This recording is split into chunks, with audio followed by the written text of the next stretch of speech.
Mobile phone দিয়ে 2026 সালের FIFA world cup live সম্পূর্ণ কিভাবে আপনারা দেখবেন আজকে আমি আপনাদের স্টেপ বাই স্টেপ সম্পূর্ণই দেখাবো। শুধুমাত্র একটি অ্যাপসের মাধ্যমে আপনারা কিন্তু মোবাইল ফোন দিয়ে সম্পূর্ণই ফ্রিতে আপনারা ফিফা ওয়ার্ল্ড কাপ সম্পূর্ণই লাইভ দেখতে পারবেন একটি অ্যাপসের মাধ্যমে। আর এই অ্যাপসটি আপনারা কোথায় পাবেন আমি ভিডিও লাস্টে আপনাদের দেখাইয়ে দিব কিভাবে আপনারা ইনস্টল করবেন এই অ্যাপসটি এবং কোথা থেকে আপনারা ডাউনলোড করবেন। তার আগে চলুন এই অ্যাপসটি কিভাবে কাজ করে এবং এই অ্যাপসটির মাধ্যমে কিভাবে খেলা দেখা যায় প্রথমে আমরা এই প্রসেসটা আগে দেখি। আর আমার চ্যানেলে যারা নতুন প্লিজ সাবস্ক্রাইব করে পাশের বেল আইকনে ক্লিক করে আমার সাথে থাকবেন। আর যারা আমার ফেসবুক পেজ থেকে দেখছেন প্লিজ ফলো দিয়ে পাশে থাকবেন। চলুন আমরা এই অ্যাপসটির মাধ্যমে কিভাবে খেলা দেখা যায় সরাসরি আমরা দেখি। আমি আমার মোবাইল ফোনে স্ক্রিনে আসার পরে যে অ্যাপসটিতে ফুটবল বিশ্বকাপ লাইভ খেলা দেখা যায় আমি এখন কি করব সেই অ্যাপসটিতে চলে যাব।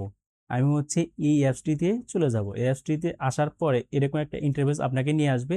যদি এরকম আপনাকে অ্যাড দেখায় তাহলে আপনারা কি করবেন এইখান থেকে এই অ্যাডটা স্কিপ করে নেবেন। ঠিক আছে, স্কিপ করার পরে আপনাকে এরকম একটা ইন্টারফেসে নিয়ে আসবে। এরকম ইন্টারফেসে আসার পরে প্রথম যে অপশনটা আছে এই অপশনে কিন্তু খেলা দেখে না। প্রথম অপশনটা বাদ দিয়ে আপনারা কি করবেন দ্বিতীয় যে অপশনটা আছে এই অপশনে চলে আসবেন। ঠিক আছে, এরকম দ্বিতীয় যতগুলো অপশন আসবে সবগুলোতে কিন্তু খেলা দেখাবে। ঠিক আছে, প্রথম অপশন বাদ দিয়ে। ঠিক আছে, আমি এখন কি করব এখান থেকে এই অপশনে ক্লিক করব। এই অপশনে ক্লিক করার পর এরকম একটা ইন্টারফেসে নিয়ে আসবে আপনাকে। এখন আপনারা এখান থেকে চ্যানেলটা খুঁজবেন যে চ্যানেলে খেলা দেখায়। ঠিক আছে, এখানে দেখুন 1 number 2 number 3 number 4 number 5 number এরকম কিন্তু সিরিয়াল দেওয়া আছে প্রত্যেকটি চ্যানেলে। এই অ্যাপসটিতে এই 6 নাম্বার সিরিয়ালে খেলা দেখায় আর বাকি যে চ্যানেলগুলো আছে সেই চ্যানেলগুলোতে খেলা দেখায় না। ঠিক আছে, আপনারা কি করবেন এইখান থেকে 6 নাম্বার যে চ্যানেলটা আছে আপনারা এই চ্যানেলটাতে ক্লিক করবেন। ঠিক আছে, এই চ্যানেলটিতে কিন্তু সম্পূর্ণ ফ্রিতে আপনারা ফিফা ওয়ার্ল্ড কাপ দেখতে পারবেন খুব ইজিলি ভাবে। এই প্রসেসের মাধ্যমে কিন্তু আপনারা খুব সহজেই ফিফা ওয়ার্ল্ড কাপ দেখতে পারবেন। আমি কিন্তু এই ফোনটার মাধ্যমে আপনাদের দেখাবো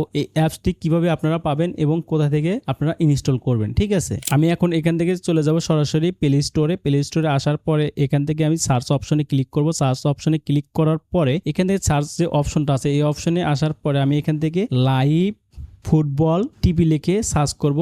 এখান থেকে সার্চ অপশনে ক্লিক করলাম। এরকম একটা ইন্টারফেস আসার পরে এখান থেকে যে অ্যাপসটিতে খেলা দেখা যায় সেই অ্যাপসটি প্রথমে আপনারা খুঁজবেন। এখানে দেখুন আমাকে কিন্তু 3 নম্বর অপশনে দেখাচ্ছে সেই অ্যাপসটি। দেখুন এখানে আমি ক্লিক করলাম। এই অ্যাপসটির মাধ্যমে কিন্তু আমি খেলা দেখি। ঠিক আছে, দেখুন এই অ্যাপসটির নাম লাইভ ফুটবল টিভি এইচডি 2026 এই অ্যাপসটির নাম। এই অ্যাপসটির মাধ্যমে কিন্তু আপনারা সরাসরি লাইভ খেলা দেখতে পারবেন। ঠিক আছে, আমি কিন্তু এই অ্যাপসটির মাধ্যমে ফিফা ওয়ার্ল্ড কাপ লাইভ খেলা দেখে থাকি মোবাইল ফোন দিয়ে। আপনারা খুব ইজিলি ভাবে প্লে স্টোর থেকে এই অ্যাপসটি ডাউনলোড করে আপনারাও সুন্দরভাবে কিন্তু এই খেলাটা দেখতে পারবেন। আমি কিন্তু A to Z আপনাদের দেখিয়ে দিলাম কিভাবে আপনারা খেলা দেখবেন এবং কিভাবে সেই অ্যাপসটি আপনারা ইনস্টল করবেন, কোথায় পাবেন A to Z কিন্তু আমি আপনাদের দেখিয়ে দিলাম। আর এই ভিডিও যদি আপনাদের ভালো লাগে তাহলে একটি লাইক এবং একটি কমেন্ট করে আপনাদের মতামত জানিয়ে দিবেন। আজকের ভিডিও এই পর্যন্ত। সবাই ভালো থাকবেন, সুস্থ থাকবেন। আল্লাহ হাফেজ।